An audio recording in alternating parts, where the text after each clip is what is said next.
This is the last video of this two-part series, so if you haven't seen the first video just yet, I'll link it up above or it's going to be in the description box down below. But as we continue on with the luxury slow boat to Laos, we have a couple of stops today before getting to our final destination of Luang Prabang. So stay tuned and find out if the luxury slow boat is worth it or not by staying till the end of this video.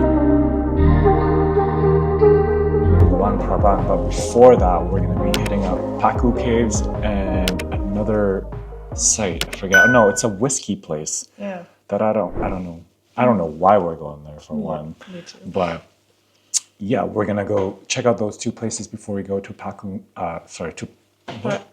Prabang. We're already in Paku.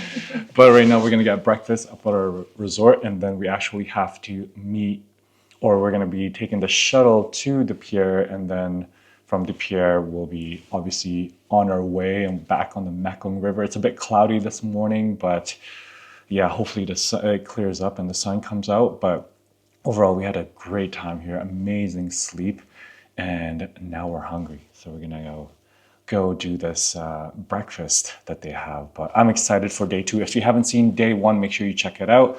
I'm gonna link it up above. After the buffet style breakfast, we had to rush down to the lobby as we had to catch our ride back to the loading docks where the slow boats were parked. Then we continued along the Mekong River. It was a cloudy morning. In fact, it was a chilly one that we had to put our jackets on to stay warm on the boat. It's cold. I'm trying not to. So we've been on the boat for about an hour and a half now, and it is freaking cold. Jasmina's had to put on the jacket, and they're actually handing out blankets in the boat, on the boat. Yeah. But it's overcast and it's just really cold right now. It's still very pretty. It is very pretty. I mean, look at this. But it is freaking cold. Yeah, I actually Jeez. like being up here. It's quite What? nice. I'm trying to hold the camera and it's shaking. And then also there's a lot of local boats like these ones. Actually, this one is rare. It's a slow one, but they have them fast ones where the driver is actually wearing a full-on helmet. Yeah. Maybe it's one of these ones,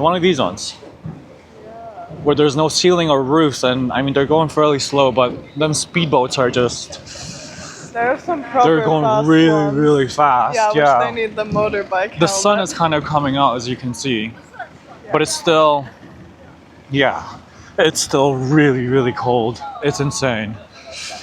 But anyways, I'm gonna try to weather this cold. I do have my hoodie though, I do have my jacket, but it's just, Buried it's underneath. deep into my other luggage. Oh, I'll keep But you it's warm. cold. King. There you go. There's the other boat. There's a lot of them like that. But the guy's not wearing a helmet. Well, we're gonna soak this in, but it's been... It hasn't been a cold one this morning. Oh, but it feels warmer now. It feels warmer now, yeah, because the sun is kind of... Yeah, but it's still... Yeah, it's still freaking cold. We could see other boats here as well. I don't know if that's a private one or the local ones.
It's definitely much warmer.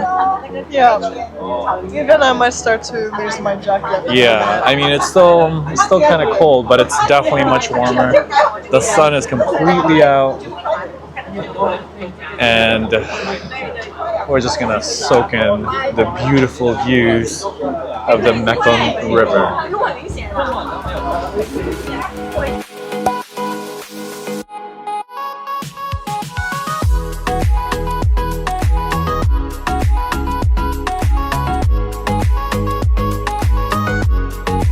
is what we've been waiting for the entire day.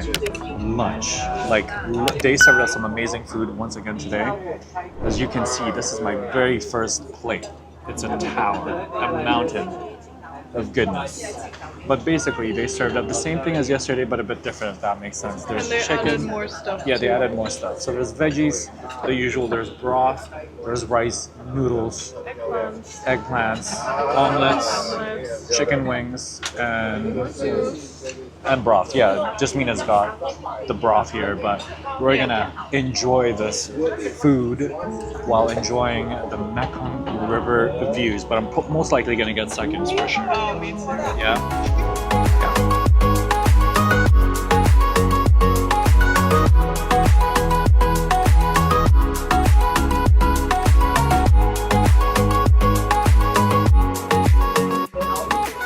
We finished this. We demolished 2 plates of amazing, delicious food.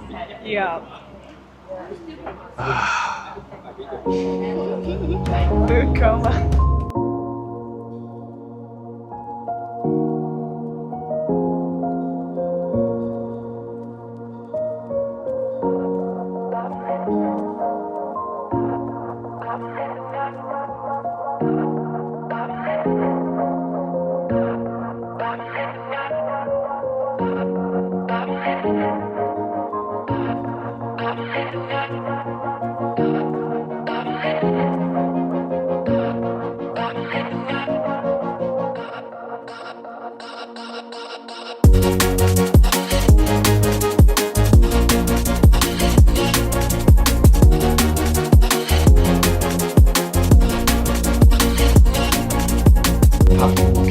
And our guide was saying that in 2008 they had the river up to that high, and the highest the river has ever been was in 1966, which is that high. That is insane. And also he was saying that it's called Pak U River or Pak U Caves because U River connects or hits Mekong River right here, and Pak in Lao language means colliding or like meeting together. But this is what Pak U Caves. And this is Uwe, by the way. Introduce yourself. Uwe from Germany. From Germany. There you go. There you go. I'm your tour guide. Yeah, he's our tour guide. And if you want to do a Mekong River tour, he's the guy. He has his own company.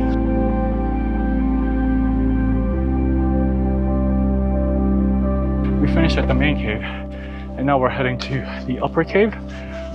There's apparently a total of 216 steps, but we're nearly there. This is how steep it looks like, and it just feels like it's leg day every day when you're traveling. The steps feel like they're never ending. They just keep going up and up and up. Whew.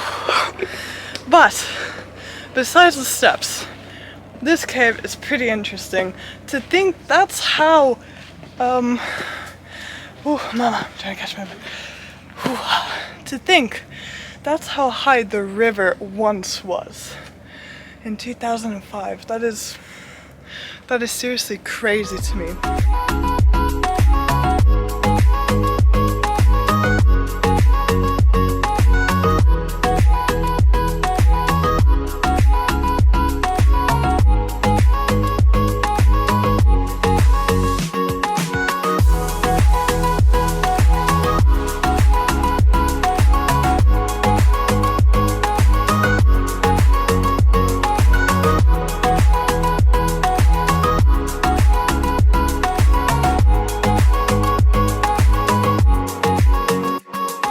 Apparently a whiskey village named Shanghai Village.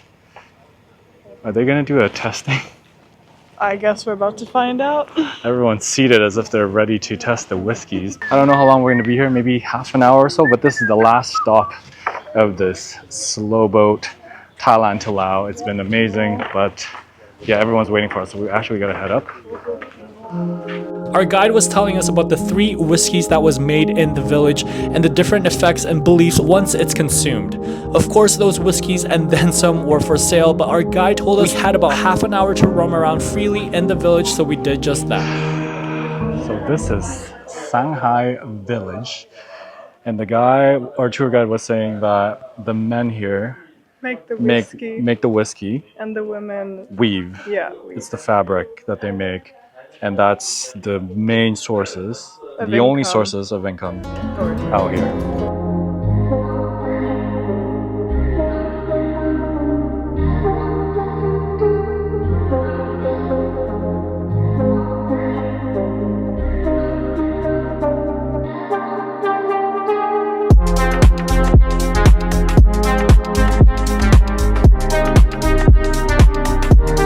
There's apparently a temple in this village, but look at this place.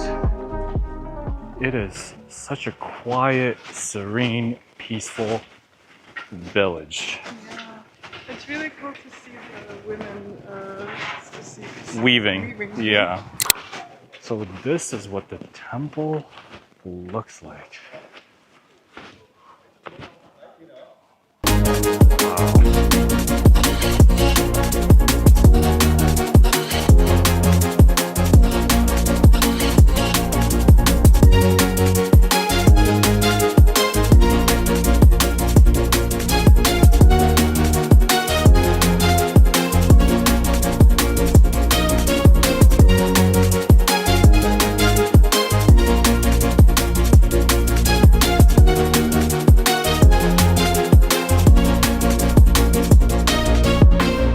So the shuttle just Laos, welcome to Laos.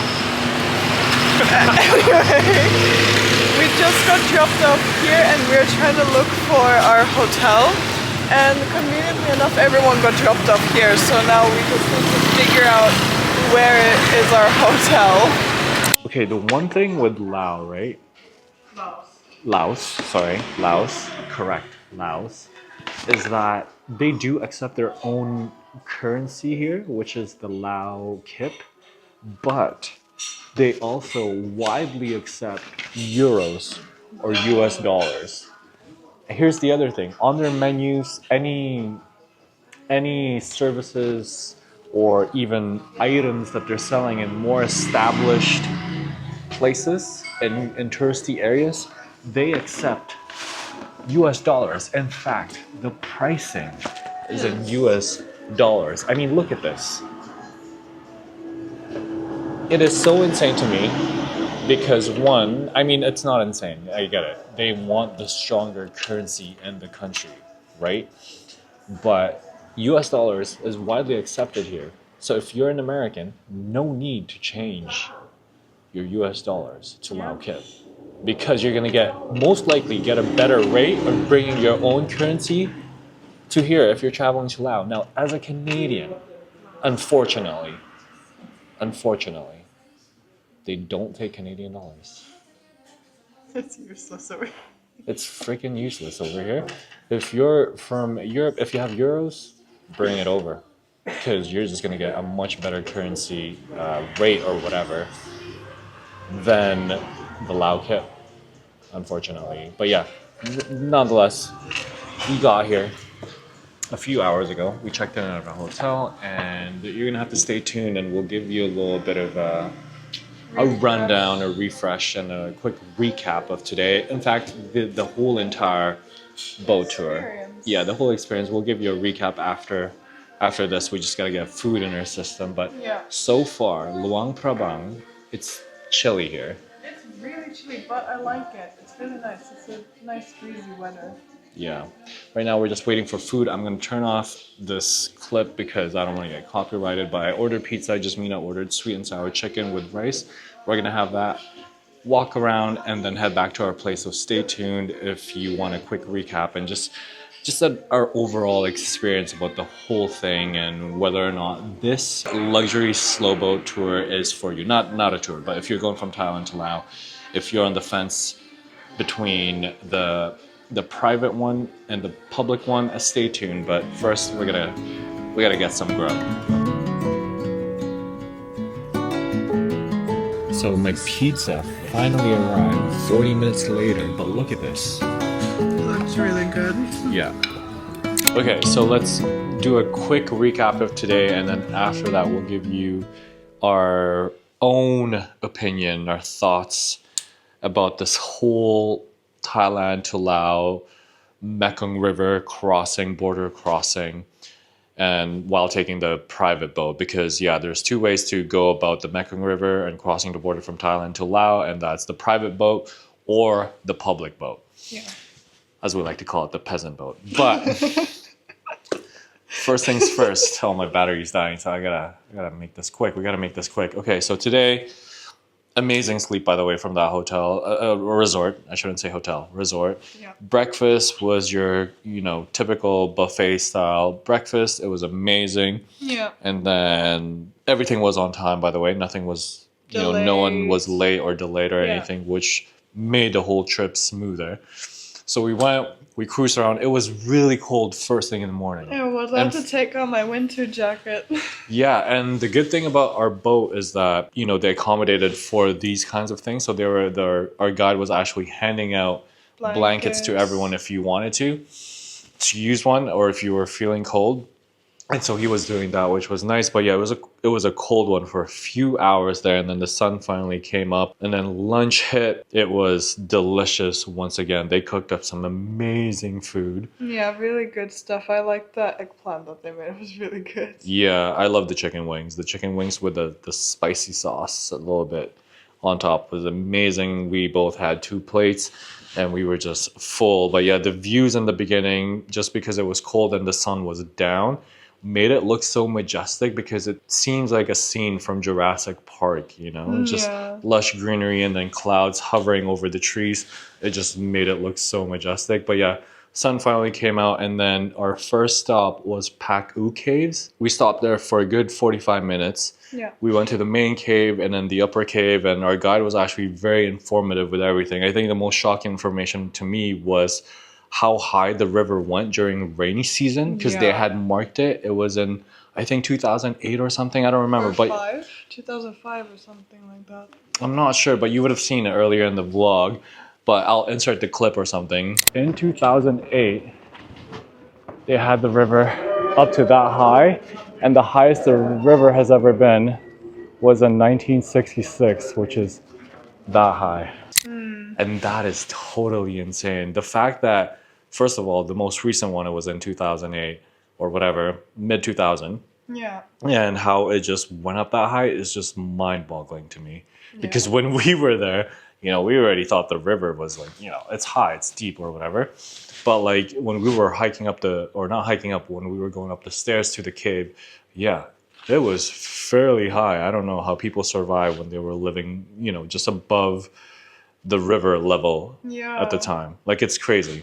But we didn't even know that it got that high. Yeah. Or they had that issue during rainy season. Yeah. But yeah, checked out Pak U Caves, and then we unlocked a character. Oh yeah, we did. Uwe. And basically he's a retired German funny character. He's the uncle for everyone. Like, that's like how I could best describe. He's everyone's uncle, the most funniest, free-spirited guy you'll ever meet. He's a chatterbox. Yeah, we chatted up for, I think, a good 20-25 minutes. It was fairly wholesome. Yeah, I wanted to film it, but we also just wanted to be in the moment, just respect the storytelling from his end, and we kind of exchanged travel stories. But yeah, he had some funny ones. He's just a very, very funny guy. But yeah, you also would have seen him when I was climbing up the stairs at Pak U Caves, and then I kind of gave a quick brief introduction and joked around about how he was owned a Mekong River cruise, because that was, he kept joking around saying that, I should own my own Mekong River cruise. And in fact, we chatted up with him, and he's going to Vietnam next month or something, and he's doing the Mekong River, but for 7 days. Yeah. And I told him, he's gonna be a Mekong River expert by the end of it all. Yeah. And if Uwe, if you subscribe to my channel, you would have seen this. Shout outs to you. Shout out to you. Shout outs to Uwe. But yeah, we met him, and then we went to the main cave, and then we went up to Upper Cave, headed down again, enjoyed the views, and then we went to the next town. It was called Shanghai. Shanghai or Sangha, because we look at the map and Google Maps says Sangha. But basically here, people in the village, their main sources of income, two sources of income. The men make whiskey, and then the women weave fabric or clothes or whatever. Yeah. And they actually look very, very nice. Obviously, we didn't try the whiskey because we don't drink, but they just look fascinating. And I know some people on our boat tried it as well. They had different percentage of alcohol. Yeah, and different tastes. Different tastes as well. And there was, I think, 5, 15 or 50% alcohol. Yeah, that's what they used. Yeah, but the village was bigger than I expected. They had a big temple. Yeah, a very beautiful temple as well. Yeah. And the people in the village actually spoke English, not great English, but they spoke fairly well. And I was just thinking, comparing the two different, villages that we went to, the first one versus this one, and it's crazy to think the difference between the two. Difference. It's yeah. Really, really mind-boggling. Yeah, because in this village, they know how to capitalize, or they know how to make money. They basically have that education, somehow. Yeah. I think it's more so like a skill, I think. Yeah, it's a skill. Yeah. For sure. But nonetheless, yeah. And then after that, it was Luang Prabang, and we were there. We got off, we docked off, got our packs, and as a part of the service, the shuttle was going to take us directly to our hotel, each one of us, but it just happens that on our group of shuttle, in our shuttle van, the group, we're all staying the same area. Literally, just some of them are just staying next door or like just at the end of the block here. Yeah. Which was convenient for the driver, I guess. But nonetheless, we got dropped off. So yeah, that is the trip. But overall, I had such an amazing experience with them. We definitely paid more than usual compared to, if we were to take the public boat, it's definitely much more. But I think it's worth it because look, when you think about it, meals are included, breakfast was included, accommodation, shuttle. Tickets for the Paku caves and admission fees and whatnot. Basically a free guide. Included. Basically. Yeah, included. English speaking guide too, which is very important. And then there's free snacks and coffees and teas. And the most important part, I think, for me and why I booked this is because you're able to roam around freely. It's a 2-day slow boat that you're doing on Mekong River. Yeah. I want to be able to roam around and move and stretch my legs, whereas I'm sure if you've taken the public slow boat, you would have been able to stretch your legs as well, but you're going to be very, very limited. And here, there's just so much freedom. You could go to the back, you could get snacks in the middle of the boat, you can obviously hang out at your spot, you could go to the front. And then also for content creation purposes, it just feels that this was a better option as opposed to the public slow boat. Yeah. And we've taken lots of photos and videos, and we wouldn't be able to share as much content with you and all the things that we've seen if we had gone to the public slow boat. So I think it's worth it. I'm all about budget traveling and being smart, but I'm also all about if this is going to make the experience better, smoother, and what's the word I was going to look for? Obviously you don't know because you're not in my head, but if it's going to make a smooth experience. Yeah, if it's going to make the experience just, 100 times better or whatever, I try to weigh the pros and cons, and I'd be more than happy to spend, we'd be more than happy to spend a bit more because it's one of those things, it's a once in a lifetime experience on the Mekong River, and you just want to make the most out of it. And I just think I feel like that's something that you're supposed to enjoy as well, because I'm also all about budget traveling, but I feel like if we would have been cramped in a boat that's there for 2 days, I would not have liked the whole river. Experience. Yeah. And we would not have stopped at any of the places that we went to today. And experienced the villages. Yeah, exactly. But overall, it's such an amazing experience. If you are thinking of crossing the border on the Mekong River from Thailand to Laos, or maybe vice versa, I highly suggest doing the private slow boat. And it's just, everything about it was worth every penny. Yeah. Yeah, from start to finish. Well, that's it for today's video. If you haven't seen the first video of this series just yet, make sure you head back and watch that one. But this is the final video for this series. I mean, I'm making it seem like it's a long series when it's really just 2 videos. But just watch the 2 videos and then stay tuned though and subscribe to our channels if you haven't done so yet, because we will make a tips video on this private luxury boat tour, or even just crossing the border through Mekong River from Thailand to Laos. We'll be making tips on that, so make sure you stay tuned for that video. So you're gonna have to subscribe to our channels. But yeah, overall amazing experience. We're here in Luang Prabang. I'm excited for this Laos series. For sure this is going to be a long one because we're here for a month. It's not just going to be a 2 video part. It's actually going to be much longer than that because yeah, we're here for 30 days. Well, we have a visa for 30 days, so far we are going to stay here for 30 days, and we're actually going to plan out our itinerary tomorrow. And Jasmina's laughing because she's like, we're hitting 12 minutes. Okay, my camera is gonna die, but stay tuned for that. The Laos series is gonna be amazing. Thank you so much for watching. Subscribe to our channel if you haven't done so yet. Give this video a big thumbs up, and we'll see you tomorrow. Bright and early tomorrow. Bye.